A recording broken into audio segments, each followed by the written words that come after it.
Good evening and welcome everyone. Welcome back to the economy classes. So today onwards the classes would be on time and regularity and punctuality both will be taken care of. So money market, capital market limitations हम बात करेंगे सीधा derivatives की. Derivatives was the last topic that was left.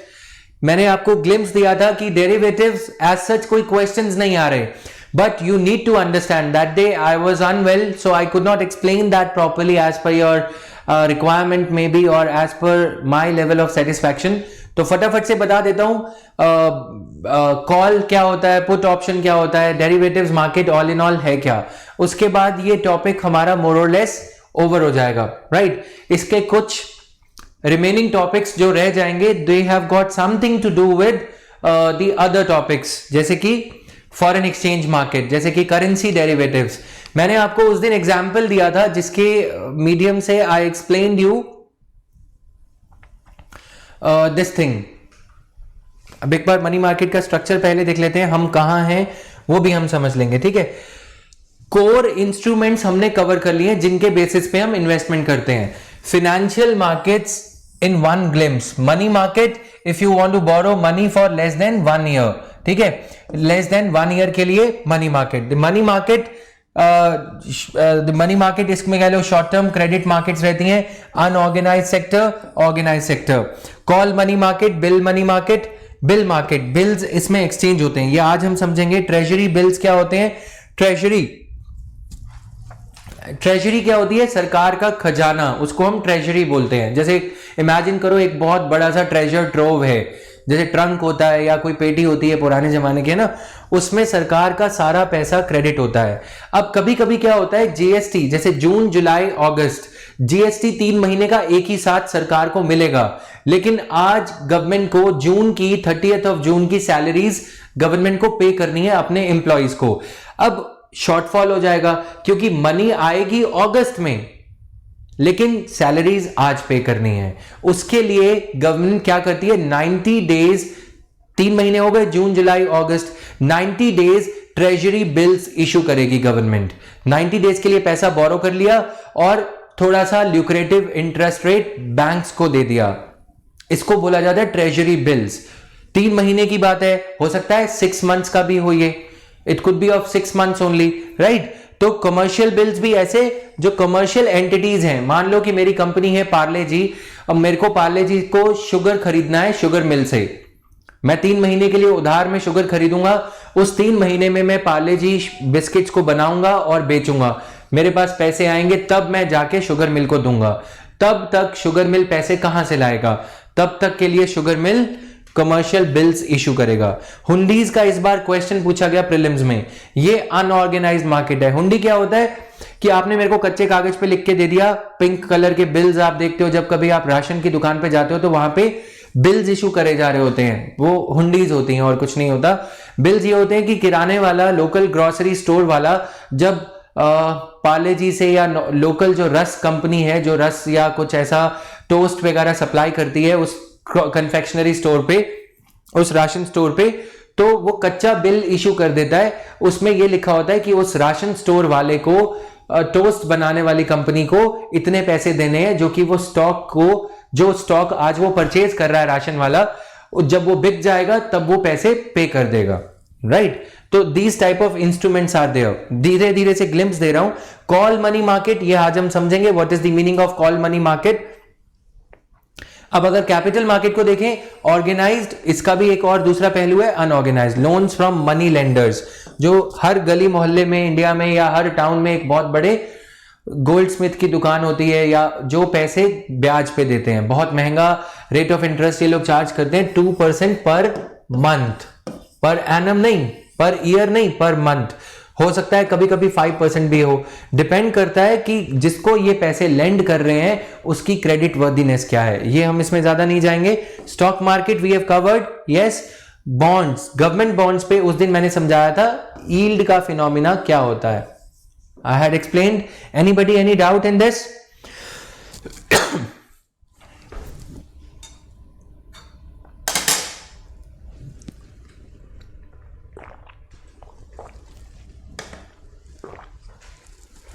Anybody having any doubt in this?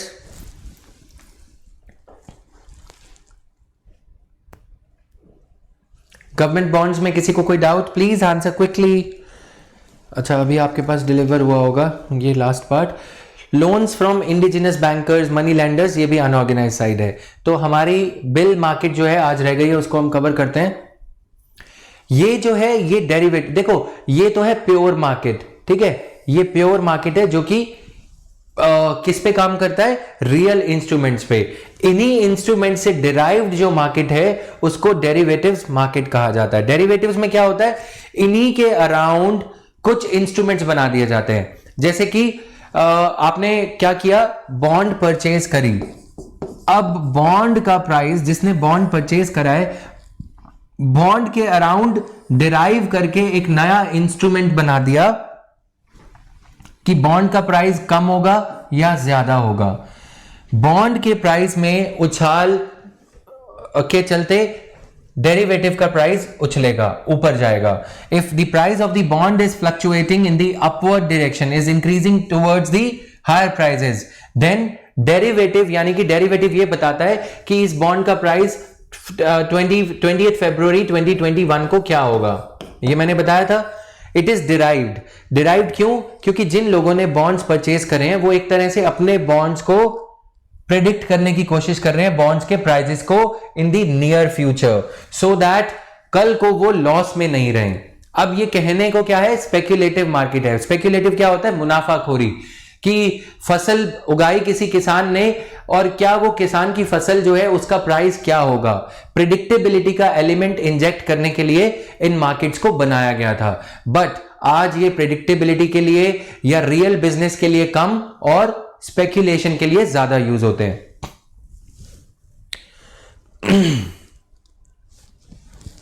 ठीक है, now guys please be regular. जिन लोगों को नहीं पता, मैं उनसे भी थोड़ा टेलीग्राम चैनल पे कुछ वॉइस मैसेज डाल दूंगा कि क्लासेस आर रेगुलर नाउ। तो हमने समझा प्राइमरी मार्केट। प्राइमरी मार्केट जहां पे नए शेयर्स को खरीदा बेचा जाता है, where the first hand dealing takes place. उसके बाद इन्हीं शेयर्स को सेकेंडरी मार्केट में, स्टॉक मार्केट में बेचा जाता है। स्टॉक मार्केट में जिनके पास ये शेयर्स हैं या जिनके पास नहीं है, वो इन शेयर्स के प्राइस को प्रेडिक्ट करने के लिए डेरिवेटिव्स मार्केट में जाते हैं। डेरिवेटिव्स कमोडिटीज के अराउंड हो सकते हैं, करेंसी के अराउंड हो सकते हैं, डॉलर वगैरह के करेंसी के अराउंड, ठीक है, और शेयर्स के अराउंड, स्टॉक डेरिवेटिव्स हम इन्हें बोलते हैं। शेयर वारंट जैसी जो बीच में टर्म्स आई, green shoe option, share warrant, bonus share, I have explained those terms as well, right. तो हमारे सिर्फ ट्रेजरी बिल्स वगैरह रह रहे हैं। प्राइमरी मार्केट क्या है? Keep on reading this, I think the PDF has already been shared. Secondary market is the market where second hand securities are sold, right? Participants कौन होते हैं? ये सारा कुछ है, listing requirement, then capital market में लॉन्ग टर्म के लिए होता है। बॉन्ड मार्केट भी होती है। बॉन्ड मतलब डेट, स्टॉक मतलब इक्विटी, ठीक है। स्टॉक में प्रेफरेंस शेयर्स भी किस में आते हैं? Preference shares come under stock only, ठीक है। Stock includes all types of shares including preference shares. Money market enables, ये भी हो गया फटाफट। अब आते हैं डेरिवेटिव्स पे। It facilitates the trading in financial instruments. It is just a facilitatory thing, ठीक है, such as futures contracts, future में खरीदने या बेचने का कॉन्ट्रैक्ट, एंड ऑप्शंस। इनका मेन पर्पस क्या होता है? They are used to help control the financial risk. Let me explain this again so as to connect the dots with the previous lecture because there was some gap. अब ये फटाफट basic theory cover करके हम economy की classes वगैरह में current affairs थोड़ा सा स्टार्ट करेंगे फटाफट से। और just 1 minute. See, if I am a farmer, I am being shown by my commission agent, या जो मेरा ट्रेडर है, ट्रेडर मेरे को ये दिखाना चाह रहा है। यहाँ पे ट्रेडिंग कम्युनिटी कौन होगा? आशीर्वाद आटा चक्की, ठीक है, आटा लेने वाली कंपनीज, ठीक है, कोई भी हो सकता है, आशीर्वाद या कोई भी आटा, मोर का आटा, किसी और का, राइट। फार्मर को ये दिखाया जाता है कि आपकी वीट पे एमएसपी 1850 रुपीज गवर्नमेंट ने डिक्लेयर कर दिया। Farmer is not motivated by this price. These traders would deliberately bid on the computer कि ये फसल की कटाई कब होगी? अप्रैल 13 अप्रैल वैसाखी मनाई जाती है, ठीक है। फसल की कटाई को इन्होंने ट्रेडर्स ने जानबूझ के 20 रुपए देके ये दिखा दिया कि हम 2000 रुपए में ये 1 क्विंटल ऑफ व्हीट परचेज करने को रेडी हैं। ये फार्मर ने पुट ऑप्शन, फार्मर ने क्या किया, फार्मर ये दिखा रहा है कि मैं इतने 1 क्विंटल अनाज बेचना चाहता हूं। जानबूझ के ये सारे ट्रेडर्स इसकी ट्रेडिंग ज्यादा करने लग जाएंगे। इसका प्राइस हो जाएगा 1% एडवांस देना पड़ता है इसमें, ठीक है। इसका प्राइस हो जाएगा जानबूझ के 2000 रुपए। अब फार्मर इस क्यों 2000 रुपए हो जाएगा, क्योंकि इतने सारे बिडर्स हैं, आशीर्वाद आटा चक्की, फिर कोई और आटा चक्की, ठीक है, इतने सारे ये लोग हैं, जानबूझ के ये इसका प्राइस अक्टूबर के मंथ में, जबकि सोइंग सीजन चल रहा है, फार्मर को ललचाने के लिए। इसका मिसयूज कैसे किया जाता है मैं वो समझा रहा हूं, ठीक है। इसका मिसयूज कैसे किया जाता है, फार्मर्स को यहां पे दिख रहा है अच्छा सरकार 1850 तो देगी ही, लेकिन 2000 रुपए ये दे रहे हैं। अब और जानबूझ के ये लोग ट्रेडर्स 2-3 ही हैं, लेकिन ये जानबूझ के एडवांस में बुक कर रहे हैं, जानबूझ के ये दिखाने के लिए कि हां इस प्रोडक्ट की व्हीट की डिमांड अप्रैल में इतने होने वाली है, ताकि farmer gets the confidence to sow more of it. अब ये सारे farmers, farmer A, farmer 1, farmer 2, farmer 3, सारे फार्मर अपने अपने पीसीज ऑफ लैंड पे व्हीट ग्रो कर देंगे, ठीक है। उससे होगा क्या, फार्मर्स को एक आश्वासन मिल रहा है, क्या 20 रुपए दे के ये हाई प्राइस पे व्हीट लेने आएंगे या नहीं आएंगे, that does not matter, that can not be assured on the derivatives market. Derivative क्या है, ये 20 रुपए है डेरिवेटिव, इसको लिखा जाएगा wheat derivative. Wheat derivative is of 20 rupees. इसमें ये दिखाया जा रहा है कि ये जो व्हीट की डेरिवेशन, जो व्हीट से डिराइव्ड जो प्राइस है जिस कमोडिटी का, जिस फाइनेंशियल इंस्ट्रूमेंट का, उसे व्हीट डिराइव्ड कहा जा रहा है। समझ में आ रहा है अब, व्हीट पे डिराइव्ड, व्हीट पे निर्भर करता है जिसका प्राइस, उसे कहते हैं व्हीट डेरिवेटिव। इसमें क्या हो रहा है कि ये लोग जानबूझ के इसको 22 रुपए दे देंगे तो 2 रुपए में कोई फर्क थोड़ी पड़ेगा, इनको तो क्विंटलों खरीदना है, इन्होंने हर एक क्विंटल के लिए 22 रुपए दे दिए।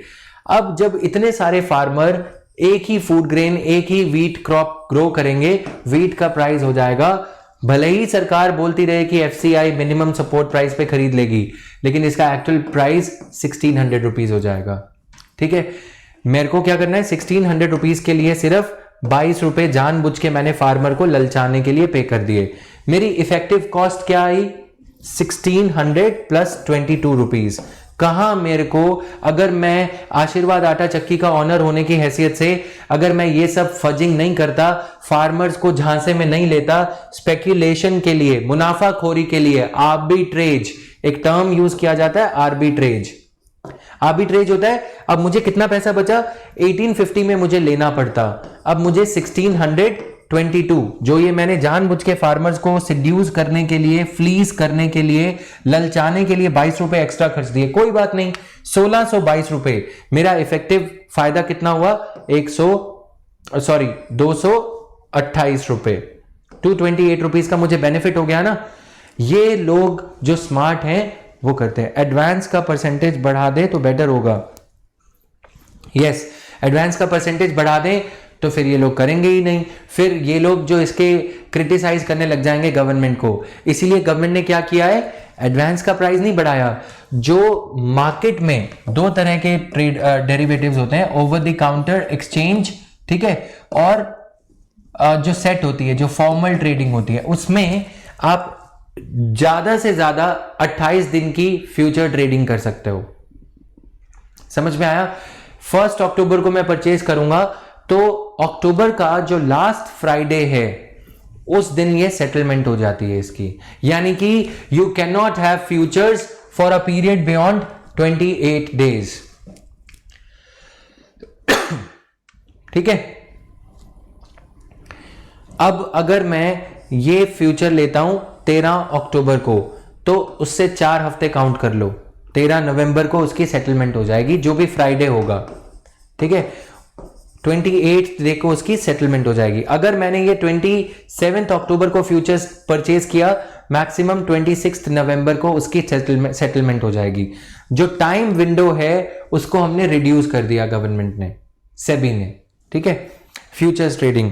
इसके फायदे भी हैं, इसके बेनिफिट्स भी हैं। बेनिफिट्स क्या है कि अगर मैं एक जेन्युइन ट्रेडर हूं तो मेरा अप्रैल में जो मेरे को व्हीट ग्रेन चाहिए, जो मैंने हल्दीराम्स के साथ में आशीर्वाद आटा चक्की ने अगर कोई डील साइन कर रखी है कि हल्दीराम्स को इतने किलो आटा सप्लाई किया जाएगा, प्रेडिक्टेबिलिटी आ जाएगी ना उसमें रियल ट्रेडिंग में। पुट क्या है, जो ये जो पर्सन है ये कॉल ऑप्शन एक्सरसाइज कर सकता है, ठीक है। जिसने ये डील बुक करी है वो ये बोलेगा call, I am calling the wheat grains. Actual में इसमें फिजिकल ट्रेडिंग नहीं होती, सिर्फ फाइनेंशियल ट्रेडिंग होगी। कैसे? फार्मर जो है उसमें 228 रुपीज का, अगर फार्मर ये व्हीट ग्रेन नहीं सप्लाई कर सकता, मान लो कि फार्मर को किसी और फिजिकल मार्केट से, एपीएमसी मार्केट से, या बगल में जो नियर बाय जो व्हीट ग्रेन मार्केट है उसमें 2400 रुपीज मिल रहे हैं, तो फार्मर को फायदा है। फार्मर ने किस प्राइस पे बुक किया था? 2200 रुपीज पे, है ना। हमने 2200 एज्यूम किया था, या जो भी प्राइस एज्यूम किया था। फार्मर ये करेगा कि 2200 और 2200 और जिस पे ये जो डील हुई थी उसका जो डिफरेंस है वो यहां पे कर देगा, ठीक है। तो 2200 रुपीज का डिफरेंस फार्मर ने 200 रुपीज पे कर दिया, और फार्मर 200 रुपए ज्यादा मुनाफे पे, प्रॉफिट पे किसी और को वो बेच देगा। पुट ऑप्शन क्या है? Farmer is actually going to sell it, और farmer is putting up, just 1 minute, farmer is ready to put the wheat grains. Farmer बोल रहा है कि आ जाओ ले जाओ। इसमें एक्चुअली डीलिंग क्या होता है? आ जाओ मेरा व्हीट जाके ले जाओ, ठीक है। फार्मर कब बेचेगा? जब फार्मर को मार्केट में मिल रहे हैं 1900 रुपीज, और जबकि ये जो वादा मार्केट है, वादा मार्केट मतलब, वादा मीन्स हिंदी प्रॉमिस, ठीक है, प्रॉमिस मार्केट बोलते हैं, ये प्रॉमिस पे काम कर रही है। इसमें फार्मर को यहां पे आशीर्वाद आटा चक्की ने कितना प्रॉमिस किया है? 2200। तो फार्मर कौन सी ऑप्शन एक्सरसाइज करेगा? 1900 में क्यों बेचेगा? वो पुट कर देगा। पुट करेगा तो इनको 1900 एक्चुअल प्राइस फार्मर को मिल रहा है, ठीक है। इनको यहां पे कितना मिल रहा है? 1950 रुपए मिल रहा है, मान लो ये अपनी फिजिकल मार्केट में इनको 1950 मिल रहा है। तो इस पर्सन को कायदे के हिसाब से 200-250 रुपए का नुकसान होगा। क्यों? इनको 250 रुपीज इसको देने पड़ेंगे, इसको 300 का फायदा हो जाएगा, क्योंकि इसका बिक रहा था 1950 में, लेकिन इसने कंप्यूटर पे कुछ ऐसा सा, समझो मैं एक सिंपल से एग्जांपल से इसको समझाऊं। तुमने OLX पे सभी ने डीलिंग करी होगी, जिसने नहीं करी तो फिर तुम लोग टिंडर पे जाओ, ठीक है। OLX पे जिन लोगों ने, तुम लोग अपना एक मटेरियल पुटअप कर देते हो, ठीक है। अब तुम्हें पता भी नहीं लगता, एकदम से ऑफर आ जाता है कि हाँ मैं ये 2200 रुपए में खरीदने लगता हूं, ठीक है। दूसरी तरफ तुमने एक और मार्केट या फिजिकल मार्केट में अपने दोस्त को बोल रखा था कि मेरे को ये फोन बेचना है, 2200 रुपए वाला फोन तुम्हें ऑफर आ गया कि 2400 रुपए। OLX की जगह दूसरा कौन सा है? क्विकर, ठीक है। क्विकर पे तुम्हें ऑफर आ गया, तो तुम पुट ऑप्शन एक्सरसाइज करोगे? यहां पे नहीं करोगे, तुम्हें 2400 रुपए मिल रहे हैं, लेकिन दूसरे वाला बंदा, उसको सेम फोन 2600 रुपीज में मिल रहा है, उसको तुम मिल गए OLX पे। तो जैसे OLX पे होता है कि एडवांस ही नहीं देना होता, ऑप्शन डालते रहो। कुछ डीलर्स क्या करते हैं, जैसे मेरे को अपना फोन बेचना था, मैं अपना एग्जांपल दे देता हूं। सेटलमेंट मतलब यस कि बाइंग 1 क्विंटल की फाइनली सेटलमेंट हो गई, ठीक है। तो मैं अपना एग्जांपल देता हूं, मेरे को एक फोन बेचना था, ध्यान से सुनना, ठीक है। मेरे को वो फोन बेचना है 52,000 का iPhone X, पुराना फोन है iPhone X मेरे को बेचना है। अब मैं क्या करूंगा कि मैं 52,000 का ऑफर यहां पे डाल दूंगा, ठीक है। फोन मेरे को बेचना है, मतलब पुट ऑप्शन एक्सरसाइज कर रहा हूं मैं, मेरे को ये बेचना है, और मेरे को उधर से ऑफर आ गया 51,000 का। मैं नहीं बेचूंगा, क्योंकि 51,000 का तो मेरा पड़ोसी या मेरा कजन लेने को रेडी है मेरे से, बगल में जो ग्रेन मार्केट या मोबाइल फोन मार्केट है एग्जाम्पल के तौर पे, ठीक है। जैसे ही मुझे 53,000 का ऑफर आएगा तो मैं क्या बोलूंगा? Put option. मैं उसको मैसेज लिख के भेजूंगा, hi are you willing to buy, ठीक है। सिंपल यही होगा ना। लेकिन वो भी मेरे मजे ले रहा है, वो नहीं, उसको नहीं लेने, क्योंकि उसने जानबूझ के अपने मोबाइल फोन्स ले रखे हैं, डाल रखे हैं वहां पे, ठीक है। तो वो मेरे को ये चाहता है कि मैं होपफुल रहूं कि हाँ मुझे 52,000 प्राइस मिलेगा, इसलिए वो मुझे जानबूझ के ऑफर दे रहा है। उसने अपने 10 मोबाइल वहां पे एक्चुअल में बेचने हैं, वो एक मोबाइल फोन डीलर है, वो मुझे ऊपर चढ़ा रहा है जानबूझ के कि मैं एक्सपेक्ट करने लगूं एक और हायर प्राइस। अब जैसे ही उसका 52,000 का प्राइस आया, उसने एक और जिनी नाम से एक और ऑफर मुझे दे दिया, 52,000 मैं लेने आ रहा हूं या कुछ। उसके बाद वो रिप्लाई ही नहीं कर रहा। उससे क्या होगा, मैं अपने मोबाइल फोन का ये सोचूंगा कि आज मेरे को 10 क्या आई, ऑफर्स आई 52,000 में परचेज करने की, तो मैं इसका प्राइस रिवाइज कर दूंगा 54,000। इससे उसका फायदा ये होगा कि उसने जो same mobile phone fake account से बेचने के लिए डाल रखा था, सही मायने में जो वो बेचना चाहता था, उसको उसका प्राइस 53,000 रुपीज मिल जाएगा। होता है ना उबर ओला पे तुम लोग ऐसे, इस पे OLX पे क्विकर पे तुम लोग अगर ऐसे नहीं करते तो तुम लोग बहुत ही नाइव हो। अगर मेरे को अपना कोई कार बेचनी है तो मैं क्या करूंगा, 1.5 लाख की बेचनी है तो मैं जानबूझ के 4 ऑफर्स और डाल दूंगा उसी मॉडल के हिसाब से, जो कि 1,65,000 की होंगी, ताकि जो कोई कार लेने वाला आएगा उसे मेरी कार सबसे सस्ती लगेगी 1.5 लाख रुपए। हालांकि मेरी कार की एक्चुअल वर्थ है 1,35,000 रुपए। प्लीज आंसर समझ आया कि नहीं? उबर ओला पे ऐसे ही करते हैं ना लोग, टाइम पास, फालतू की कमोडिटीज डाल देते हैं जबकि उन्हें बेचनी नहीं होती प्राइस असेस करने के लिए। वैसे ही आशीर्वाद आटा चक्की, अभी उसको आटा नहीं खरीदना है अप्रैल में, जानबूझ के उसने 1,000 क्विंटल की ऑफर डाल दी। अब 1,000 क्विंटल की अगर ऑफर डाल देंगे वो, तो आर्टिफिशियली प्राइस जैकअप हो जाएगा।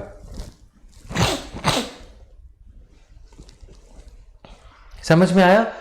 इसको हम क्या कह रहे हैं, क्योंकि अब OLX यहां पे क्या है, OLX में क्या एक्चुअल डिलीवरी हो रही है? जितनी गुड्स वहां पे रजिस्टर होती है नहीं होती, उसके 10% ही होती है, क्योंकि आधे लोग फालतू में मजे लेते हैं। वैसे ही यहां पे भी फालतू में ये लोग स्पेक्युलेट करने के लिए, प्राइस को जैकअप करने के लिए ये करते हैं। 1,000 क्विंटल्स का ऑफर डाल दिया, एक्चुअल में कितने प्राइस पे डाला? ये डाल दिया 2,400 रुपीज पर क्विंटल। एक्चुअल में खरीदना कितना है? सिर्फ 100 क्विंटल्स। फिर ये पूछा कि आपने क्यों डाला? क्योंकि इस वजह से फार्मर गलत डिसीजन ले बैठेगा। क्या गलत डिसीजन? कि वो इतना ज्यादा अनाज सभी फार्मर्स अपने खेतों में लगा देंगे, ग्रो करेंगे, कि बाद में एबंडेंट सप्लाई हो जाएगी और ये लोग ये कॉन्ट्रैक्ट को कैंसिल कर देंगे। कितना घाटा हुआ? 22 रुपए पर क्विंटल के हिसाब से डाला था, चलो 24 रुपए के हिसाब से डाला, 2400 रुपए के हिसाब से डाला था, कितने क्विंटल? 24,000 रुपए का नुकसान होगा। लेकिन इस वजह से जो प्राइस क्रैश होगा, उससे व्हीट ग्रेन मिल जाएगा 1,600 रुपीज पर क्विंटल। फायदा हो गया ना नेट। तो इस वजह से यह कहा जाता है कि कमोडिटीज मार्केट में फ्यूचर्स ट्रेडिंग नहीं होनी चाहिए। ठीक है, अब इसके बाद मैं इसके पॉइंट्स भी दूंगा करंट अफेयर्स के लिए। Should futures trading be allowed in commodities market? कुछ डेरिवेटिव्स होते हैं जिन्हें हम एक्सचेंज ट्रेडेड कहते हैं। वो मंथ के लास्ट वीक में 28th के अराउंड ये लास्ट वीक होता है। ठीक है, कभी 28 होता है, कभी 23rd होता है, last Friday of the month. इसमें ये उस मंथ के, अक्टूबर है तो अक्टूबर के मंथ के सारे फ्यूचर्स सेटल हो जाएंगे। उससे पहले पहले किसी को बेचना है तो बेचो, नहीं तो वो ऑटोमेटिकली सेटल हो जाएंगे, आपके अकाउंट्स में से पैसे कट जाएंगे। ठीक है, these are standardised, tailor made नहीं होते ये, दीज आर स्टैंडर्डाइज्ड। ठीक है, traded on organised future exchange, जिसमें कि 28 को। अब कुछ होते हैं फेस टू फेस, जिनको हम ओवर द काउंटर बोलते हैं। ओवर द काउंटर वालों में क्या होता है कि मैं आपको जानता हूं, मैंने आपको बोला कि मैं आपको 24 तारीख को इतने किलो, इतने क्विंटल्स ऑफ व्हीट डिलीवर कर दूंगा, बात खत्म। They include futures, call options and put options. Call option और पुट ऑप्शन क्या है? जिसको लॉस हो रहा है ना, वो क्या करेगा? पुट ऑप्शन एक्सरसाइज करेगा कि हाँ मुझे बेचना था तो ले जाओ। जिसको फायदा हो रहा है वो कॉल ऑप्शन एक्सरसाइज करेगा। समझ में आया? Commodity market includes the commodities, wheat, food grain, rice, etc. ठीक है, और फिर होती है बुलियन मार्केट। बुलियन क्या होता है? BULLION। इसमें क्या होता है? Gold, silver, metals. ये मेटल्स की मार्केट है। इसमें पीतल, तांबा सब कुछ हो सकता है, कॉपर एक्सेट्रा। कॉपर का कौन डील करेगा? जो वायर बनाने वाली कंपनी है हैवेल्स, उसे क्या चाहिए होगा? कॉपर। अब वो कंपनी ये एक्सपेक्ट करती है कि जैसे ही मॉनसून खत्म होगा, अक्टूबर में मॉनसून खत्म, सितंबर में है ना, तो मॉनसून खत्म होने के बाद कंस्ट्रक्शन सेक्टर में डिमांड बढ़ती है। तो कॉपर कंपनी जून में ही या मई में ही, जब कॉपर की डिमांड कम होगी, उस टाइम पे उनको अक्टूबर का प्राइस सस्ता मिल रहा है, अक्टूबर में अगर वो कॉपर की डिलीवरी लेंगे, अभी से अगर वो बुक कर देते हैं, कॉपर बनाने वाली कंपनी कॉपर बनाती रहेगी, है ना, लेकिन ये वायर बनाने वाली कंपनी इसको अक्टूबर में एडवांस में बुक कर रही है। लॉजिकल पर्पस इनका ये था, लेकिन जो इसका इलॉजिकल या ये कहें कि स्पेक्युलेटिव वर्जन इन्होंने निकाला, ये लोग क्या करते हैं, जानबूझ के, जो इसका नेगेटिव वर्जन है, जानबूझ के जून में हैवेल्स कंपनी कॉपर का एक्सेस ऑर्डर प्लेस करने लग जाएगी। अगर कॉपर का एक्सेस ऑर्डर प्लेस होगा तो त्रिवेणी कॉपर्स या कोई और जो कंपनीज हैं कॉपर बनाने वाली, वो जानबूझ के नहीं, उनको लगेगा कि इतना ज्यादा प्राइस हो रहा है फ्यूचर्स मार्केट में, तो चलो ज्यादा कॉपर प्रोड्यूस करो, जिस वजह से फाइनली अक्टूबर में इतनी ज्यादा सप्लाई हो जाएगी कि प्राइस कम हो जाएगा। मैं इसके बहुत सारे एग्जांपल्स दे सकता हूं। Lagging a bit, just let me check, no not even 1 bit. ठीक है, समझ में आया?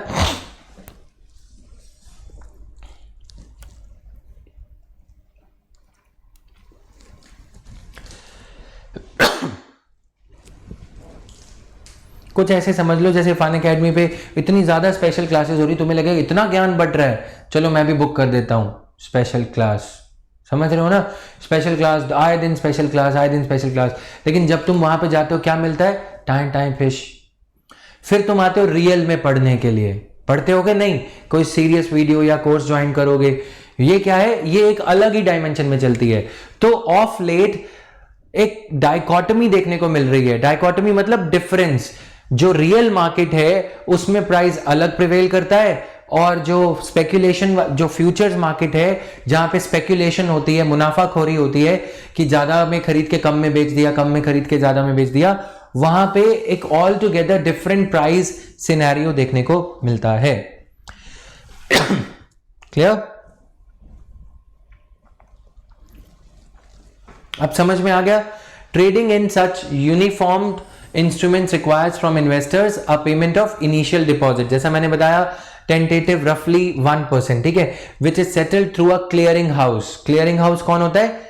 MCX है, मल्टी कमोडिटीज एक्सचेंज, MCX, ठीक है, मल्टी कमोडिटी एक्सचेंज। बहुत सारे ऐसे प्लेटफॉर्म्स हैं। वो क्या करते हैं, अगर आप कोई कॉल ऑप्शन, फ्यूचर ऑप्शन ले रहे हो तो आपके अकाउंट में वो पहले से पैसे को ब्लॉक कर देते हैं। अगर आप उसे 28th ऑफ द मंथ तक अपनी डील को फ्रीज नहीं करते, ना कॉल ऑप्शन एक्सरसाइज करते हो ना पुट करते हो, तो वो पैसे अपने आप आपके अकाउंट में से ऑटो डेबिट हो जाएंगे।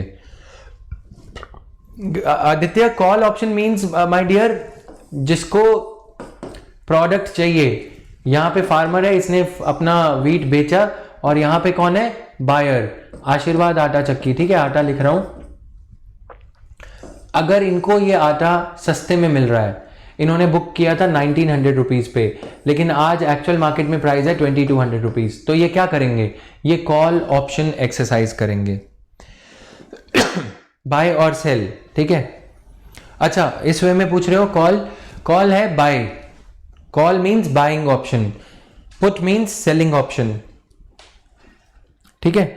अब ध्यान से सुनना, देखो यहां पे क्या होता है, फ्यूचर का प्राइस जैसे जैसे हम आगे बढ़ते जाते हैं तो फ्यूचर का प्राइस कन्वर्ज होने लगता है। जब एक्चुअल डेट आ जाती है तो फ्यूचर का प्राइस कम हो जाएगा। As we proceed towards the date of maturity of the contract, future contract की मेच्योरिटी की तरफ जब हम बढ़ते हैं, डेरिवेटिव है, डेरिवेटिव हमने खरीदा, फ्यूचर्स डेरिवेटिव, ठीक है। डेरिवेटिव जैसे जैसे हम डेट की तरफ बढ़ते जाएंगे, 1 2 3 4 28 की तरफ हम बढ़ते जाएंगे, यहां पे 27 लिख देता हूं, यहां पे 28, तो जो इसका फ्यूचर डेरिवेटिव का प्राइस है, कमोडिटी का प्राइस है 2200, ठीक है। फ्यूचर डेरिवेटिव प्राइस और ये वाला जो प्राइस है ये कन्वर्ज होने लगेगा। और लॉजिकल बात है, जो एक्चुअल मार्केट में प्राइस प्रिवेल हो रहा है 28 अक्टूबर जब आएगी तो कन्वर्ज होने लगेगा ना ये प्राइस। ये प्राइस यहां पे दिखाएगा, डेरिवेटिव का प्राइस था 20 रुपीज जब ये डेरिवेटिव स्टार्ट हुआ था। अब अगर इसका प्राइस 2000 रुपीज हो गया ना, मतलब 1% के हिसाब से, जब हमने खरीदा था तो 2000 था, एक्चुअल प्राइस अगर 2200 है तो डेरिवेटिव का प्राइस कितना हो जाएगा, 28 को 200 रुपीज। तो अब जिसने डेरिवेटिव अगर कोई 2200 रुपीज पे खरीदना चाहता है तो 2000 रुपए तो यहां पे प्राइस चल ही रहा है रियल मार्केट में, स्टॉक मार्केट में, जो कि इसके पैरेलल चल रही है, ठीक है, जो हमने स्टॉक मार्केट बनाया था बॉम्बे स्टॉक एक्सचेंज। अगर मान लो ये कोई शेयर है जिसका प्राइस 1 अक्टूबर को 2000 रुपीज था, अगर स्टॉक मार्केट में इसका प्राइस 2000 रुपीज था 1 अक्टूबर को, 28 अक्टूबर आते आते इसका प्राइस स्टॉक मार्केट में कितना हो रहा है 2200 रुपीज। इसी का फ्यूचर पैरेलल मार्केट चल रहा है।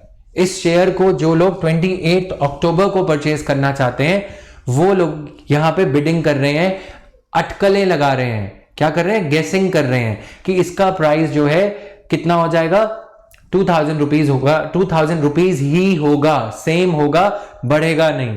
लेकिन जैसे ही 2 तारीख आई, 2 तारीख को इसका प्राइस हो गया 2022 रुपए मान लो, ठीक है, तो इसका प्राइस अकॉर्डिंगली 2 रुपए कुछ रुपए बढ़ जाएगा, ठीक है, 22 रुपए हो जाएगा। जैसे ही 27 को हम पहुंचेंगे, अगर इसका प्राइस 27 को 2200 रुपीज चल रहा है या 2198 चल रहा है, तो इसका प्राइस 198 हो जाएगा, 2000 प्लस 198, ठीक है, 2000 प्लस 198। अब अगर कोई इस प्राइस पे भी बाय करना चाहता है, कोई क्यों बाय करेगा, क्योंकि यहां पे इसका प्राइस 198 चल रहा है, तो यहां से वो डिलीवरी ले लेगा अपने शेयर की, क्योंकि उसने 20 रुपीज ये वाले जो उसने एडवांस में दिए थे वो ऑलरेडी दे रखे हैं, 20 रुपीज उसने दे रखे हैं 28 को शेयर लेने के, तो उसको कितने देने पड़ेंगे 2178 रुपीज। अगर 28 तारीख को इसका प्राइस 2200 हो गया, तो ये 2200 की जगह इसको कितने देने पड़ेंगे 200 रुपीज, माइनस एडवांस में कितने दे रखे हैं 20 रुपीज। ये सिर्फ ये है कि एक लड्डू मैं आज ले सकता हूं जिसका प्राइस है 2200 रुपए, दूसरा लड्डू मैं ले सकता हूं जो मैंने 1 तारीख को बुक कराया था, उसका प्राइस मेरे को कितना मिल रहा है 2200 रुपए, ठीक है। मैं डिलीवरी लेना चाहता हूं तो मैं क्या करूंगा, कॉल ऑप्शन, कॉल हो सकता है, कॉल ऑप्शन मैं ये करूंगा कि मैंने 20 रुपए एडवांस में दे रखे हैं, इस पे मुझे देने पड़ेंगे 2180 रुपीज जो मैंने पहले से बुक करा रखा है।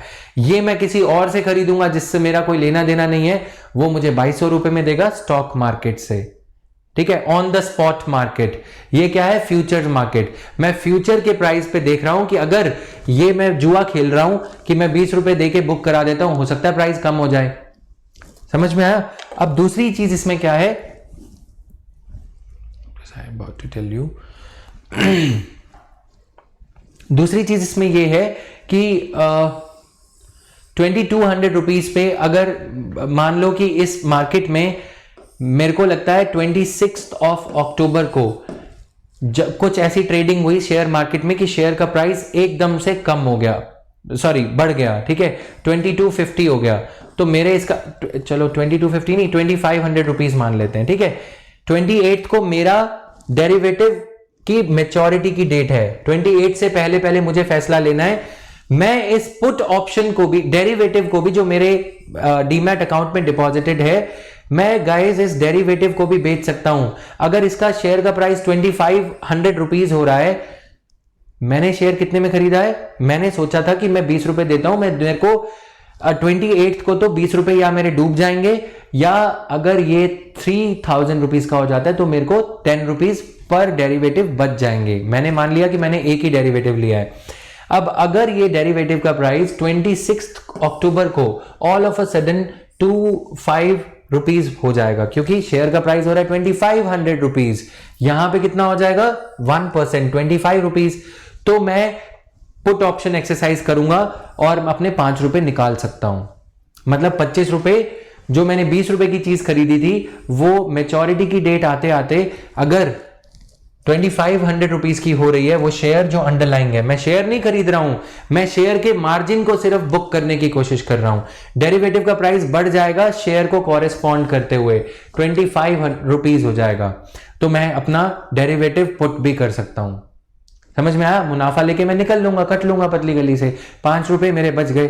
अगर मेरे को डर लग रहा है कि 26 को इसका प्राइस हो गया 1950 रुपीज, यानी कि मैं 19 रुपए 50 पैसे में इस डेरिवेटिव को बेच के कट सकता हूं, निकल सकता हूं मार्केट से, मैं एग्जिट मार जाऊंगा कि ठीक है मैं पुट ऑप्शन एक्सरसाइज कर रहा हूं, किसी को मेरा डेरिवेटिव खरीदना है तो ये लो put, I am putting away my derivative. Somebody else, if he or she exercises the call option, अपने आप ये आपका बिक जाएगा। आपने एंटर दबाया अपने कीबोर्ड से, पुट ऑप्शन एक्सरसाइज किया, वहां से कोई दूसरा इसको खरीदना चाहता है जिसको लग रहा है कि 1950 रुपए से इस शेयर का प्राइस ऊपर जाएगा, यानी कि वो 19.5 रुपए में 19 रुपीज 50 पैसा में आपका डेरिवेटिव परचेज करेगा, और हो सकता है डेट ऑफ मेच्योरिटी 28 को उसके शेयर का प्राइस कितना हो जाए, अंडरलाइन शेयर का प्राइस अगर हो गया 3000 रुपीज, उसने 19.5 रुपए लगाए थे, उसको मिल जाएंगे 30 रुपए पर डेरिवेटिव।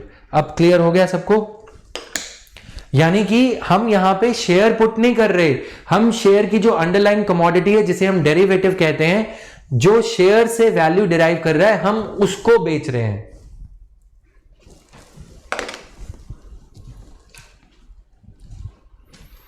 ठीक है, जैसे बिडिंग होती है ना, जुआ खेलते हैं आईपीएल में, क्या बोलते हैं वो, बैटिंग में क्या करते हैं, सचिन अगर सेंचुरी मारेगा तो 4 रन थोड़ी ना कोई एक दूसरे को देगा, वो ये लोग ये करते हैं कि सचिन अगर सेंचुरी हिट करेगा तो फिर 10,000 रुपए तेरे को मेरे को देने होंगे, अगर ये शेयर 2000 हिट करेगा तो आपको मेरे को 20 रुपीज देने होंगे। ये कुछ ऐसे तरह चलता है। ठीक है, हाँ, डेरिवेटिव ही बाय और पुट होते हैं। ठीक है, यस, डेरिवेटिव तो उसने परचेज किया स्टॉक मार्केट से। ठीक है, हो सकता है किसी सेकंड हैंड भी परचेज करा हो।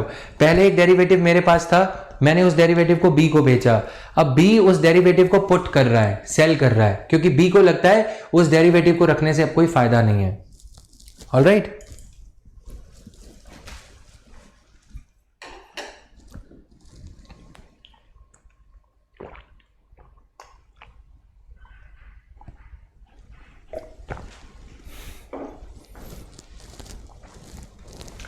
Clear?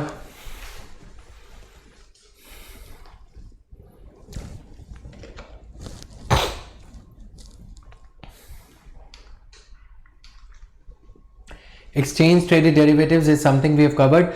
Put option is exercised on a particular derivative. मेरे पास एक डेरिवेटिव है, मैं उसको बेचना चाहता हूं क्योंकि मुझे लगता है मैंने उसे 20 रुपीज में परचेज किया था, अब उसका प्राइस हो गया 25 रुपीज, क्योंकि अंडरलाइन शेयर का प्राइस क्या हो गया है 2500 रुपीज।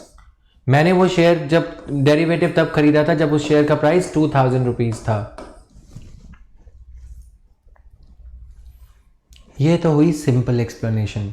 कभी कभी आप देखते हो शेयर के प्राइस में कोई चेंज नहीं होता, there is no 1 rupee change, not even a single rupees change in the price of the share, but derivative का प्राइस चेंज हो रहा होता है। ऐसा क्यों होता है?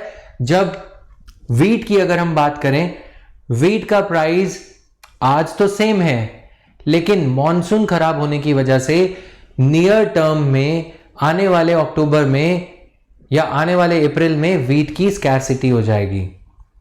समझ में आया? अब अगर वीट की स्कैरसिटी हो जाएगी, कुछ इस तरह से समझो, बुक माई शो पे अभी मूवी की टिकट अवेलेबल है तो 250 रुपीज की है, लेकिन रात के शो की जो पिक्चर मूवी की टिकट है वो 350 रुपीज की दिखा रहा है। हालांकि बुक माई शो पे ऐसा नहीं होता है ना, क्योंकि प्राइजेस सेम रहते हैं, इट्स जस्ट दैट वो दिखाता है कि सोल्ड आउट। यहां पे सोल्ड आउट ऑप्शन नहीं होता, यहां पे क्या होता है, प्राइस बढ़ते चले जाएगा। अगर मार्केट ये एंटीसिपेट करती है कि अप्रैल 2021 में ड्यू टू बैड मॉनसून और due to bad winter weather wheat crop खराब हो जाएगी, फसल खराब हो जाएगी, मिड नवंबर में अगर फसल इंक्लीमेंट वेदर हो गया, क्लाइमेट खराब हो गया, climate conditions are not congenial for wheat, तो क्या होगा? प्रॉब्लम। तो अप्रैल का जो फ्यूचर्स डेरिवेटिव है उसकी वैल्यू बढ़ने लग जाएगी। अब समझ में आ गया? कुछ इस तरह। अब अगर आप उबर का प्राइस अभी चेक करोगे, 6 बज रहे हैं, अभी तो पीक आवर्स हो गए, 4 बजे प्राइस चेक करोगे तो वही सेम राइड डेस्टिनेशन ए तक आपको दिख रही है 200 रुपए, लेकिन अगर आप एडवांस में बुक कर रहे हो, उबर आपको 6 PM पे जाना है, तो वही डेस्टिनेशन सेम पे 300 रुपए दिखाएगा। ये क्या है? Future booking. क्यों? क्योंकि 6 बजे खरीदार ज्यादा हैं, कम्यूटर्स ज्यादा हैं, ट्रैवल करने वाले लोग ज्यादा हैं। फ्यूचर्स ट्रेडिंग आपको ये बैरोमीटर की तरह भी काम करती है, आरबीआई जैसी अथॉरिटीज को या ministry of food and civil supplies को ये भी बताती है कि अप्रैल में वीट की सप्लाई कम होगी या ज्यादा। अगर अप्रैल में डेरिवेटिव का प्राइस, फ्यूचर प्राइस बहुत ज्यादा चल रहा है, 40 रुपए हो गया 25-20 से, इसका मतलब वीट ग्रेन की सप्लाई कम होने वाली है, तो मिनिस्ट्री को जल्दी जल्दी एक्सपोर्ट करने का डिसीजन लेना चाहिए। अब तो समझ आ गया ये। ओवर द काउंटर क्या होता है, हम दोनों आपस में कोई डील कर रहे हैं कि चलो ठीक है 22 को नहीं, मैं फसल जो है 24 को काटूंगा, तो 24 को डिसाइड कर लेंगे, ठीक है। I think I have given enough number of examples. अब security such as forward contract, forward होता है आने वाले टाइम का कॉन्ट्रैक्ट, फ्यूचर्स का एक वेरिएंट होता है फॉरवर्ड, नेम डिफरेंट है, हमें इतना ज्यादा नहीं जाना, ठीक है। स्वैप, मेरे पास वीट आएगा, तुम्हारे पास राइस आएगा, तुम मेरे को 1 किलो वीट के बदले में आधा किलो राइस दे देना, स्वैप, ठीक है। मेरे पास रिलायंस के शेयर्स हैं, तुम्हारे पास अदानी के शेयर्स हैं, तुम मेरे को अदानी के शेयर्स दे देना, swap. Another agreement, another variant of swap is, मेरे पास 28 को डॉलर्स आएंगे, तुम्हारे पास 28 को रुपीज आएंगे, क्योंकि तुमने किसी को कुछ बेचा था, वो रुपीज में पैसे देगा, तुम्हारे पास डॉलर्स आएंगे, ठीक है। मेरे पास डॉलर्स आएंगे, तो मैं वो डॉलर्स हम दोनों एक्सचेंज कर लेंगे, प्राइस चाहे कुछ भी हो। हमने ये तय कर लिया 100 रुपए मैं तुम्हें दूंगा और तुम मुझे $1 दे दोगे। Yes, due to high demand value of derivative varies. इसमें what they are banking upon is element of uncertainty, ठीक है। क्रेडिट डेरिवेटिव्स होते हैं। अब आज मेरे लोन पे इंटरेस्ट रेट चल रहा है, मैं ये प्रेडिक्ट कर रहा हूं कि इंटरेस्ट रेट चल रहा है 9%, कल को मेरे इंटरेस्ट पे मेरे लोन पे कितना रेट ऑफ इंटरेस्ट होगा। मैं अगर, इसका फायदा भी बहुत है, यहां पे देखोगे क्रेडिट डेरिवेटिव में समझा देता हूं, वैसे कोई पूछता नहीं है आज तक, आप पूरा आपके पास में क्वेश्चन बैंक आ जाएगा, the soft copy of it will be shared with you very soon. तो अभी जिन्होंने नहीं परचेज किया वो मत परचेज करना। मैं टाटाज का चीफ फाइनेंशियल ऑफिसर मान लो, ठीक है, CFO जो भी है। टाटाज ने आज प्लांट लगाना उनके लिए ज़रूरी था, क्योंकि आज वो प्लांट लगाएंगे तो जाके दिसंबर में प्रोडक्शन स्टार्ट होगी। अब प्लांट लगाने के लिए मैंने 500 करोड़ रुपीस लोन लिया। मेरे इस प्रोजेक्ट की डिटेल्ड प्रोजेक्ट रिपोर्ट जो पूरी असेसमेंट करते हैं ना, वो ये बताती है कि इस पे कितने % रेट ऑफ इंटरेस्ट मिलेगा, इस पे जो रेट ऑफ रिटर्न है वो 10% है, यानी कि प्रॉफिट 10% होगा। अब मैं जो लोन ले रहा हूं वो मेरा लोन 9% है, बट दिसंबर के डेरिवेटिव में मैं ये देखता हूं फॉरवर्ड मार्केट में कि इसी लोन का बैंकिंग मार्केट के जो इंटरेस्ट का क्रेडिट कमोडिटी क्रेडिट एक्सचेंज है उसमें इसका रेट ऑफ इंटरेस्ट दिखा रहा है 8%, यानी कि दिसंबर से मैं एक लोन ले सकता हूं। दिसंबर में मेरे को जो भी अगर रेट ऑफ इंटरेस्ट मेरे को कम मिल रहा होगा, ज्यादा मिल रहा होगा, तो मैं ये ऑप्शन एक्सरसाइज कर सकता हूं। 8% वाले लोन पे 10 लाख रुपए मैंने लगा दिए कि ठीक है 8% लोन, मैं समझता हूं कि दिसंबर आते आते रेट ऑफ इंटरेस्ट कम हो जाएगा, ठीक है, 8% रेट ऑफ इंटरेस्ट हो जाएगा तो मैं इसको स्वैप कर लूंगा। 9% रेट वाला लोन, किसी को ये लगता है कि रेट ऑफ इंटरेस्ट 10% हो जाएगा, तो वो मेरे 9% लोन के उस पे 10 लाख रुपए लेना चाहता है मेरे वाले रेट ऑफ इंटरेस्ट पे, क्योंकि उसको दिसंबर में ही लोन लेना है, बट उसको लग रहा है कि ये रेट ऑफ इंटरेस्ट दिसंबर में 10% हो जाएगा, इसलिए ही इज हैप्पी, ठीक है। और मैंने अपने वाला लोन उसको दे दिया, मेरे लोन पे रेट ऑफ इंटरेस्ट वो दे रहा है एक तरह से 9%, जो कि मुझे हाई लग रहा है, मुझे ज्यादा लग रहा है, ठीक है। और ये मुझे 8% वाला, किसी और को लगता है कि रेट ऑफ इंटरेस्ट 7% हो जाएगा, दिसंबर से वो अपने रेट ऑफ इंटरेस्ट को मेरे को ट्रांसफर कर रहा है, मैं 8% पे करूंगा, बार्टर टाइप,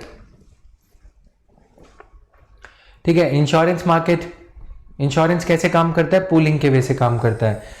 L&T ने फॉर एग्जाम्पल 2010 में इंश्योरेंस मार्केट में एंटर किया, तो L&T ने ये कहा कि हम 10,000 करोड़ रुपए कैपिटल जो है बर्निंग कैपिटल लेके चल रहे हैं। बर्निंग कैपिटल क्या, यानी कि L&T कम से कम, वो ये सोच रहा है कि कम से कम जब तक वो मान लो 25,000 इंश्योरेंस पॉलिसीज अंडर राइट नहीं कर लेता, यानी कि जब तक वो 25,000 इंश्योरेंसेज नहीं कर देता, अंडर राइट मतलब 25,000 करोड़ रुपए का या 25,000 इंश्योरेंस पॉलिसीज वो कर देगा, जिसमें से 5,000 पॉलिसीज पे लोग क्लेम करेंगे, उनका नुकसान होगा, उनके ट्रक का एक्सीडेंट हो गया, किसी की बस का एक्सीडेंट हो गया, ठीक है, 5,000 क्लेम्स होंगे, 20,000 जो 6,000 रुपए पे कर रहे हैं या 10,000 पे कर रहे हैं उस पर फायदा होगा। ठीक है, ये 5,000 वाले कितना क्लेम कर लेंगे, 2.5 लाख करोड़ रुपए मान लो, है ना, इतना पैसा, या 25,000 करोड़ रुपए ये क्लेम कर लेंगे, क्योंकि इनकी गाड़ियों का नुकसान होगा तो ज्यादा होगा। 20,000 लोग, 25,000 लोग पे कर रहे हैं, जिसमें से 20,000 लोग अपनी कारें या ट्रक ध्यान से चलाएंगे। तब तक के लिए ये पैसा, जितने ज्यादा इंश्योरेंस पॉलिसीज वो करता जाएगा उतना ज्यादा इकोनॉमीज ऑफ स्केल होता जाएगा, क्योंकि हर कोई तो क्लेम करेगा ही नहीं। अब अगर मैं एक स्टूडेंट को पढ़ा रहा हूं तो एक स्टूडेंट की प्रोबेबिलिटी कम है क्लियर करने की, लेकिन अगर मैं 200 को पढ़ा रहा हूं तो 200 की प्रोबेबिलिटी ज्यादा है, उसमें से ज्यादा लोग क्लियर करेंगे। वैसे ही अगर मैं 25,000, यहां पे क्या है, हर कोई भी अपनी कार तोड़ना नहीं चाहता, यहां पे 25,000, 5,000 लोग हैं, तो 5,000 लोगों का क्या है, कितना मुनाफा हो जाएगा, ज्यादा तो नहीं होगा, लेकिन अगर मैं 25,000 लोगों का इंश्योरेंस कर देता हूं तो फायदा होगा। जब तक मैं 25,000 पे नहीं पहुंचता तब तक ये शायद 10,000 करोड़ रुपए मेरे खर्च हो जाएंगे। कमाऊंगा मैं शायद 100 करोड़ रुपए या 1,000 करोड़ रुपए, लेकिन क्लेम हो जाएंगे 5,000 लोगों के 10,000 करोड़ रुपए के। हो सकता है ना ऐसा कि नुकसान हो गया तो। इसीलिए इंश्योरेंस मार्केट किस पे काम करती है, pooling of risk. This is what we call as pooling of risk. 25,000 people, vehicle owners are pooling their risk. L&T insurance लेते टाइम वो सारे अपना रिस्क पूल कर रहे हैं। अब अगर सभी के क्लेम्स होंगे तो L&T बर्बाद हो जाएगा। सभी ट्रक, 25,000 के 25,000 ट्रक अगर खराब हो गए या मान लो कि एक्सीडेंट हो गया उनका, सभी क्लेम करेंगे, सभी का क्लेम होगा 20-20 लाख रुपए का, तो लिए हैं उनसे 10-10 हजार, देने पड़ेंगे 20-20 लाख, है ना। लेकिन यहाँ पे क्या है, 5,000 लोगों को देने पड़ेंगे 20 लाख रुपए ईच, क्योंकि उनकी गाड़ी का एक्सीडेंट हुआ है। सभी से लिए हैं 10,000 रुपए ईच। क्लियर है इंश्योरेंस कैसे काम करता है, ये थोड़ा सा पता होना चाहिए, दैट्स इट। फाइनेंशियल मार्केट क्या है ये मैंने बता दिया, इक्विटी मार्केट, डेट मार्केट, ये भी हो गया। डिपॉजिटरीज क्या होते हैं, A depository market consists of depository institutions that accept the deposits from the individuals and firms and uses these funds to participate in the debt market by giving loans or purchasing other debt instrument. Depository market that accept the deposit and firms and uses these funds to participate in the debt market, यानी कि वो आपसे पैसा लेके उस पैसे से किसी डेट, किसी सहारा की बॉन्ड्स को खरीद रहे हैं या ट्रेजरी बिल्स को खरीद रहे हैं, ठीक है, और उसको, उस पे जो रिटर्न आएगा उस रिटर्न को आपके साथ थोड़ा बहुत शेयर कर देंगे। इस पे जो डेट मार्केट में जो सिक्योरिटीज बिल्स वगैरह खरीदे हैं उस पे रेट ऑफ इंटरेस्ट मिल रहा है 11%, क्योंकि ये हाई रिस्क हैं। आपको रेट ऑफ इंटरेस्ट दे दिया 9%, 2% इनका मार्जिन, इनको डिपॉजिटरी मार्केट में काउंट किया जाता है। ज्यादा काम का नहीं है, डिपॉजिटरीज वगैरह कोई नहीं पूछता, इसको भी मैं थोड़ा स्किप कर रहा हूं। Foreign exchange market, as I told you in the first 1 minute, these topics we will be covering in a better manner in the foreign exchange topic, ठीक है। वैसे पढ़ लेना इसको अच्छे से। यहीं पे कमोडिटीज मैंने बता दिया, hard commodities are raw material, typically gold, rubber, oil, iron और एटसेट्रा, ठीक है। Soft commodities are typically grown agricultural commodities, ये कमोडिटी मार्केट के वेरिएंट्स हैं। अब इसी में एक और सेगमेंट होता है जिसे हम बुलियन कहते हैं, ठीक है। मिनरल्स अलग हो जाते हैं, मेटल्स अलग, मेटल को बुलियन कहा जाता है, ठीक है। अब ये वेरिएंट्स हम समझेंगे, CBLO क्या है, कॉल मनी क्या है, 1 by 1 ये पढ़ लेना गाइस, ये बहुत ही फैक्चुअल है। फॉरवर्ड्स मार्केट कमीशन होता है और ये सब होता है। Factors affecting financial market, economic indicators, ये कैसे फैक्टर्स अफेक्ट करते हैं, ये भी सिंपल है। इतनी ज़्यादा एक्सप्लेनेशन के बाद आई थिंक ये समझ आ जाना चाहिए। नाउ आज ये टॉपिक थोड़ा ख़त्म करने के कगार पे लेके आना है मुझे।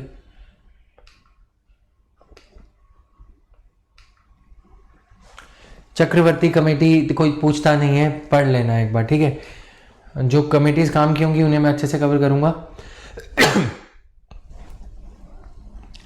कैपिटल मनी मार्केट में या कैपिटल मार्केट में या मनी मार्केट में, दोनों में रेपो रेट गाइडिंग फैक्टर होता है, ठीक है। इसी के अराउंड सारी चीजें घूमती हैं। एंकर रेट, जिसे हम एंकर रेट भी कहते हैं, alright.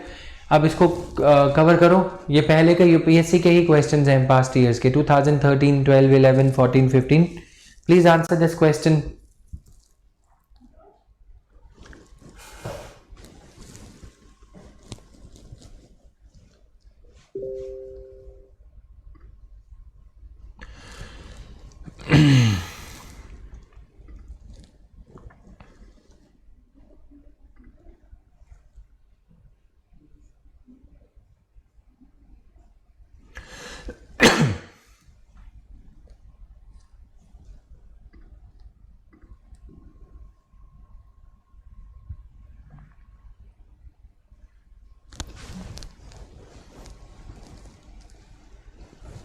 I think this question was the same this year as well. नहीं, थोड़ा अलग था, थोड़ा टफ था इस बार। ठीक है, स्ट्रक्चर ये हो गया। Unorganised, organised. Unorganised sector consist of money lenders, ये सब। Organised sector consist of RBI. अब इसको स्टडी करते हैं। ठीक है,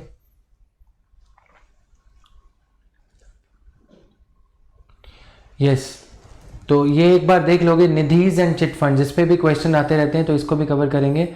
उसके अलावा indigenous banker, domestic money, discount and finance house of India, discount ये भी मेरे को बताना है, और रीजनल रूरल बैंक्स, इसको भी डिटेल में कवर करेंगे। अब इनकी सब मार्केट्स हैं। ठीक है, इसमें क्या है, call money market, bill market, 364 day bill market, CDs, certificates of deposits, and then this is all commercial papers, commercial bills, इसी का पार्ट है बिल मार्केट का। फिर ट्रेजरी बिल, ट्रेजरी बिल होते हैं जो सिर्फ सरकार इशू करती है। कमर्शियल बिल कोई भी कॉर्पोरेट या कंपनी टाइम गैप अरेंजमेंट के लिए इशू कर सकती है। All right, now coming here, instruments of money market. Money market instruments are the investment vehicles that allow banks, businesses, and the government to meet large but short-term capital needs at a low cost, at a very, very low cost. The duration is overnight, a few days, weeks, or even months, but always less than 1 year. ठीक है, 15 दिन के लिए भी money market में dealing होती है। अब ये इंस्ट्रूमेंट्स हैं जो हमें डील करने हैं। कॉल, नोटिस मनी और टर्म मनी। इसमें क्या होता है, एक बैंक, पीएनबी के बैंक के पास ऑल ऑफ अ सडन एक कस्टमर आ गया जिसने पीएनबी की ब्रांच में कितने पैसे डिपॉजिट कर रखे थे, 1 करोड़। ठीक है, अब पीएनबी के पास शाम को 3:30 बजे, दोपहर में 3:30 बजे बैंक का क्लोजिंग टाइम हो जाता है, 4 PM, तो पैसे नहीं है। अब पीएनबी क्या करेगा, कॉल करेगा पीएनबी का मैनेजर, किसको, स्टेट बैंक ऑफ इंडिया को या एचडीएफसी को, उनसे पूछेगा कि तुम्हारे पास पैसे हैं। वो बोलेंगे यस, हमारे पास 2 करोड़ रुपए पड़े हैं। तो कैश वैन आएगी और पीएनबी में पैसे आ जाएंगे। कभी कभी जो एकदम से पैसे विड्रॉ करने आते हैं उन कस्टमर्स को बोला जाता है 2 मिनट बैठो, आधा घंटा बैठो, आप चाय कॉफी पियो, आपके पैसे आ रहे हैं। So this is call money market. ठीक है, और ये कॉल मनी को नोटिस मनी क्यों कहा जाता है, why is it called as notice money, this is for just 1 day. ठीक है, अगले दिन नोटिस दिया, शॉर्ट नोटिस, पैसे भेजो वापस। पीएनबी के मैनेजर को फोन गया, एसबीआई या एचडीएफसी जिसने भी पैसे दिए थे, कि अब ये पैसे वापस भेजो। ठीक है, अब ये कॉल इधर से इधर जा रहा है क्योंकि अगले दिन उनका कस्टमर आ गया। तो clear, this is very short term. ठीक है, और ये यहां पे क्या है, these markets provide funds for a very short term, lending and borrowing for from call money market for 1 day. और ये इंट्रा डे भी हो सकती है, जैसे सुबह बैंक की ब्रांच खुली, अभी पैसे नहीं आए, पीएनबी की अपनी कैश वैन आने में देर हो गई, इतने में हो सकता है कि एसबीआई से पैसे ले ले पीएनबी, ये इंट्रा डे भी हो सकता है। फ्री में नहीं देते, इसका एक देखो, ये तो मैंने फोन वोन बना दिया, टेलीफोन, और पिया गए रंगून। ये एक्चुअल में आजकल कैसे होता है, कंप्यूटराइज्ड वे में। कॉल मनी मार्केट सब बैंक्स के अपने अपने रेट ऑफ इंटरेस्ट दिखा रहा होता है। ठीक है, पीएनबी का मैनेजर आजकल कॉल नहीं करता, पहले ये सब होता था, मैंने अपनी आंखों से देखा है ऐसा होते हुए, कॉल करते हुए। ये सब पीएनबी सिर्फ एक रिक्वेस्ट प्लेस करेगा अपनी ब्रांच के पास में, ब्रांच बोलेगी पैसे हैं, मेन हेड ऑफिस में जो वो उसकी बैंक की चेस्ट होती है, चेस्ट क्या होती है, पीएनबी के सारे सिस्टम उससे कनेक्टेड हैं। ठीक है, ये अभी समझ लो, आगे इसका टेक्नोलॉजिकल एंगल भी हम समझेंगे जब हम क्या कवर करेंगे, स्विफ्ट, जो कि पीएनबी स्कैम के पीछे क्या रीजन था, एग्जिम एक्सपोर्ट इंपोर्ट लोन्स कैसे सैंक्शन होते हैं, और बैंक का कोर।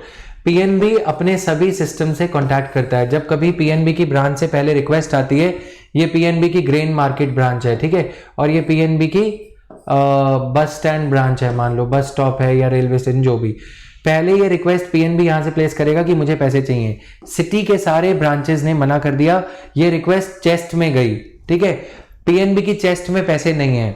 अगर एक पर्टिकुलर सिटी की पीएनबी की चेस्ट किसे कहते हैं समझते हो, सबसे ज्यादा पावरफुल है ना, सारे पैसे यहां पे एक्सेस में पड़े होते हैं, 100 करोड़ 200 करोड़, अगर ये नहीं है तो ये सिस्टम अपने आप इंट्रा बैंक मार्केट में एक रिक्वेस्ट प्लेस करेगा। इंट्रा बैंक मार्केट क्या है कि इस सिटी की, सेम सिटी की एसबीआई ब्रांच के पास पैसे हैं, कितने रेट ऑफ इंटरेस्ट पे वो पैसे दे रहा है, ये सारे रेट एसबीआई के, एचडीएफसी के रेट्स ऑफ इंटरेस्ट दिख रहे होते हैं। 3.3% पे दे रहा है, कोई 2% पे दे रहा है, कोई जस्ट 1% पे दे रहा है। तो जो सबसे कम पे दे रहा होता है, पीएनबी की चेस्ट में बैठे अधिकारी ऑफिशियल्स एक रिक्वेस्ट प्लेस करते हैं एंटर करके कि हाँ 2.5% पे हमें ये पैसा एक दिन के लिए चाहिए, और ये पैसा फिर कैश वैन, कैश ट्रांस और ये सब जो आप मारुति वैन या आजकल अर्टिगा वगैरह में देखते हो, ये पैसे ट्रांसफर हो जाते हैं, ठीक है। वो फिर बैंक के मैनेजर्स बस कोऑर्डिनेट करते हो कितनी देर में भेजोगे, दैट्स इट। जैसे आप लोग मैगजीन ऑर्डर कर लेते हो अमेजन से, हमसे क्या पूछते हो, डिले हो गई तभी कॉल करते हो, है ना, कितनी देर में भेजोगे, कब आएगी, that's it. Just like that interest is paid on call money and it is called call rate. Clear? It is a very volatile rate. जैसे मैंने बताया, कहीं पे 4% कोई बैंक दे रहा है क्योंकि उसके पास ये पैसे सिर्फ एक ही दिन के लिए हैं, तो वो 4% पे देगा। उसको देने ही नहीं है तो वो रेट ऑफ इंटरेस्ट बढ़ा देगा। अगर फिर भी कोई बैंक फंस गया तो 4% कमाई हो जाएगी पर एनम के हिसाब से, ठीक है। There is an inverse relationship between the rate of interest of call money and other securities. Natural सी बात है, आगे समझेंगे। कमर्शियल पेपर होता है 14 दिनों के लिए। अगर मेरे को एक दिन पे रेट ऑफ इंटरेस्ट 4% मिल रहा है और 14 दिनों पे, क्योंकि लिक्विडिटी 14 दिनों में 14 डेज में कोई भी मैनेज कर लेगा, है ना, एक दिन में 4% मिल रहा है तो ये रेट ऑफ इंटरेस्ट हाई है, तो ये वाला रेट ऑफ इंटरेस्ट लो हो जाएगा। क्योंकि अगर किसी बैंक को, एसबीआई को एक ही दिन के 4% मिल रहे हैं तो वो 3% पे 14 दिनों के लिए क्यों लगाएगा? 3% पर एनम, 4% पर एनम, ठीक है।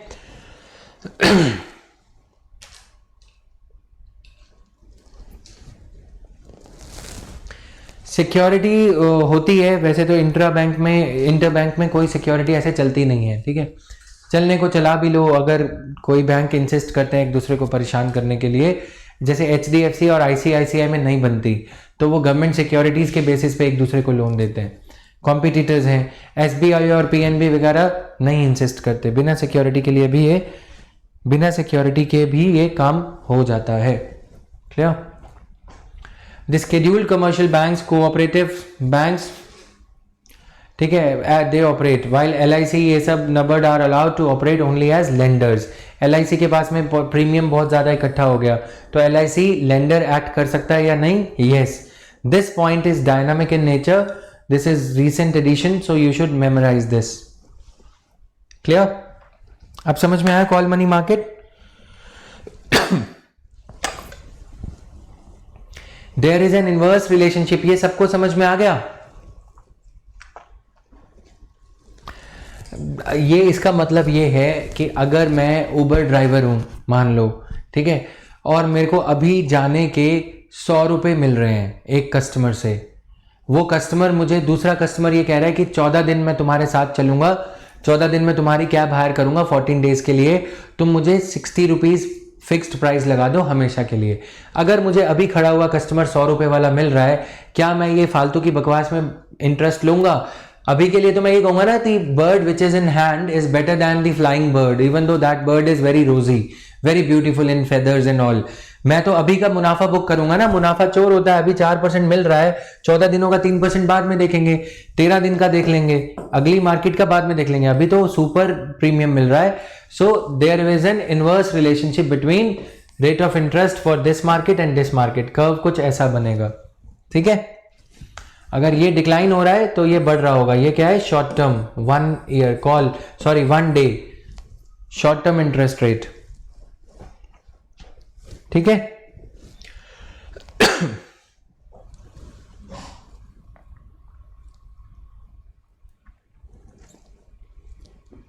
डन। रीपरचेज एग्रीमेंट ये हम कवर कर चुके हैं, ठीक है, इसको इग्नोर कर दो, कब इंट्रोड्यूस हुआ था कोई नहीं पूछता। So rate at which the RBI lends money to commercial banks is called repo rate. This we have covered, liquidity adjustment facility and everything. This has been covered, guys. Backlog cover करोगे ही उसमें cover हो जाएगा। Now the instruments have emerged as important tools. ये बोल बच्चन थोड़ा खुद पढ़ोगे। Bills, treasury bills. There are two types of bills in the money market: treasury bills and commercial paper. Treasury bills are known as T-bills. 91 day ये सब T bills are issued by central bank on behalf of government. जब government का ये खजाना है, ठीक है, मैं एक पेटी सी बना देता हूँ ऐसे, ठीक है, इसमें गवर्नमेंट के पैसे खत्म हो गए, लेकिन अब एम्प्लॉयज को पैसे देने हैं। अब ये पैसे कब आएंगे? आएंगे अक्टूबर में, ठीक है, लेकिन जाने हैं अभी जून में।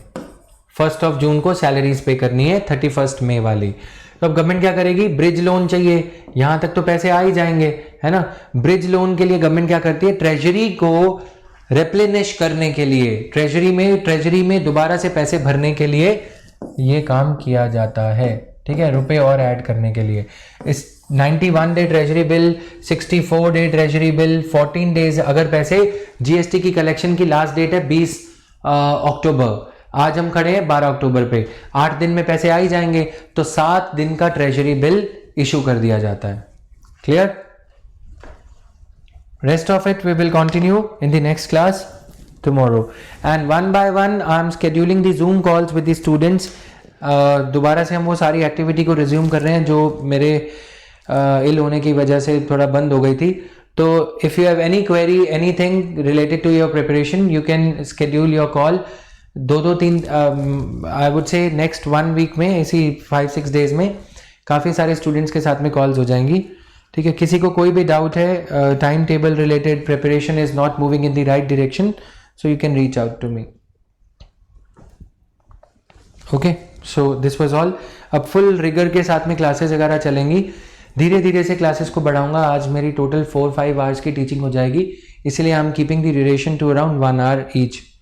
कल से फिर डीएनए टाइम पे होगा, I will get some time for resting. उसके बाद फिर करंट अफेयर्स क्लास में कोई टॉपिक लेंगे अच्छा सा, एंड फिर आपकी ये इकोनॉमी की class, and then polity. So stay tuned for polity at 8:30 guys. Thank you.